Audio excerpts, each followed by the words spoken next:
Procurador-Geral da República, Paulo Gonet, enviou ao STF uma manifestação na qual defende que o ministro Alexandre de Moraes seja declarado incompetente. Olha, até que enfim, né? Uma coisa.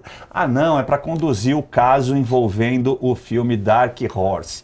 No parecer, a PGR sustenta que os fatos narrados na representação já são objeto de análise em procedimento que tramita no STF sob a relatoria de André Mendonça. Com base nesse entendimento, o órgão defendeu a aplicação do princípio da prevenção, mecanismo que determina a concentração de casos conexos sob a responsabilidade do mesmo magistrado. A controvérsia teve início após o deputado federal, ele mesmo, Lindinho, para os íntimos, né, claro, Lindbergh Farias, para os íntimos e para uma lista de uma empresa que fornecia muitos recursos para um determinado partido. O Lindbergh Farias é do PT.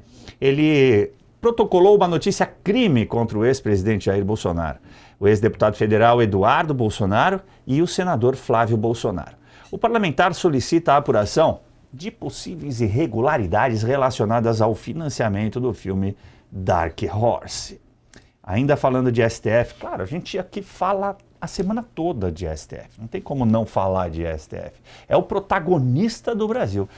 De acordo com o levantamento feito pelo Estadão, e esse aqui é muito importante que os meus convidados prestem bastante atenção, além de você que está nos assistindo. O Supremo nunca, jamais, em tempo algum, aceitou um pedido para declarar um ministro suspeito ou impedido de conduzir algum processo. Você sabia disso? Nem eu sabia. A gente tem visto o procedimento, eles não aceitam, mas nunca. Os arquivos do STF contabilizam pelo menos 589 ações desse tipo apresentadas desde o ano 2000. Você vê que do ano 2000 para cá tudo começou a piorar no STF, né? Sendo o mais recente protocolado na semana passada por Flávio Bolsonaro, que solicitou a suspeição de Alexandre de Moraes em ações do caso Master. Os advogados de Flávio apontam relação entre Moraes e Daniel Vorcaro, citando trocas de mensagens entre os dois e também o contrato firmado entre o Master e o escritório de advocacia da esposa do ministro, a doutora Viviane Bart de Moraes.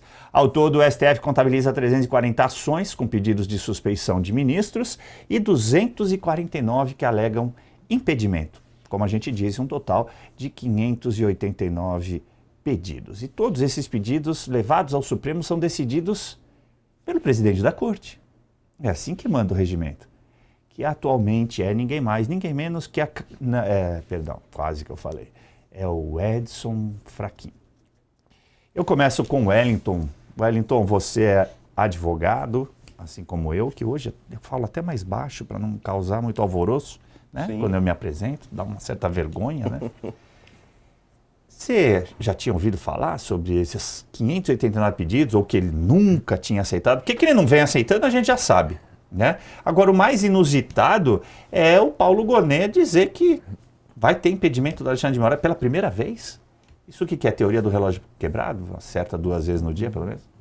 Olha, existe sim uma pressão para que o caso Master seja, por um lado, né, esses vários grupos que estão articulando no caso do Banco Master. Existe uma pressão para gerar nulidades, foi dito pelo André Mendonça semana passada, denunciado pelo André Mendonça da tribuna do Supremo, diga-se de passagem, né?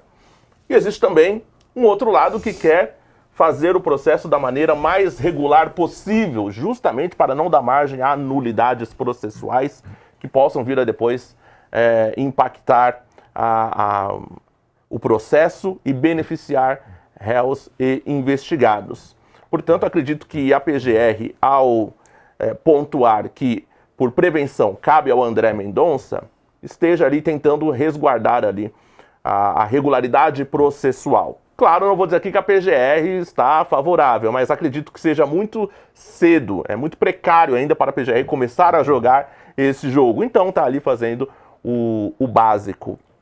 Cabe dizer o seguinte, o André Mendonça ele já é relator do caso envolvendo o Master. Então tudo que esteja relacionado a contratos, tudo que esteja relacionado a negócios do Banco Master, são da prevenção do André Mendonça. Havia até se ventilado a ideia de que poderia-se haver uma prevenção do Flávio Dino, porque diz respeito a emendas. E aí tem uma questão envolvendo emendas também do caso Dark Horse, né, do filme, mas nesse caso ficou com o André Mendonça, até porque, convenhamos, está muito mais relacionado ao Master do que a emendas por si só, Caivano. Interessante, né? Interessante.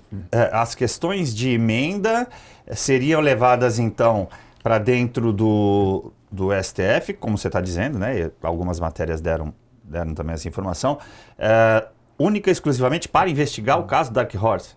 Quer dizer, complementar investigações e, obviamente, atrair outras pessoas. Exato, é o que a gente chama de visa atrativa, né? É um catalisador. Né? Entendi.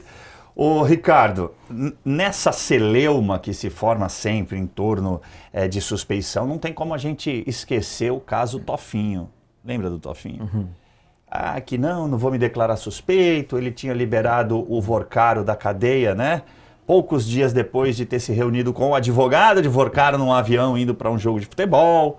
A gente até esteve junto num programa, né, no outro estúdio, falando sobre isso depois. E aí eles fizeram uma composição para que ele se declarasse.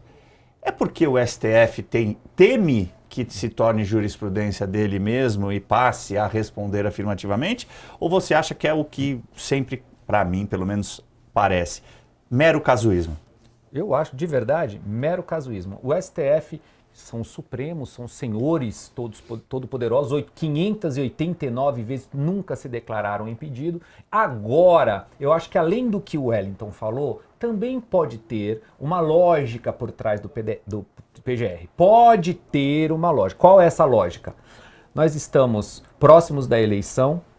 O Alexandre já teve uma Magnitsky nas costas dele, ele não gostou, mexeram céus e terras para que isso fosse revogado, acho que uma das pouquíssimas vezes que isso aconteceu, na lógica da lei Magnitsky, e talvez criar essa celeuma agora pudesse chamar a atenção. Acho até que nós teremos algumas nas pautas aqui, falaremos de Magnitsky também, mas eu acho que pode ter isso. Então tudo bem, não é sempre ou quase nunca que o PGR acerta, dessa vez fez o correto, mas eu acho que fez o correto não por ser correto, e sim para evitar uma celeuma com Alexandre de Moraes, o Dark Horse, Fábio Bolsonaro, Eduardo Bolsonaro, e por trás disso, de novo, pôr o Alexandre de Moraes na frente da mira de uma Magnitsky novamente.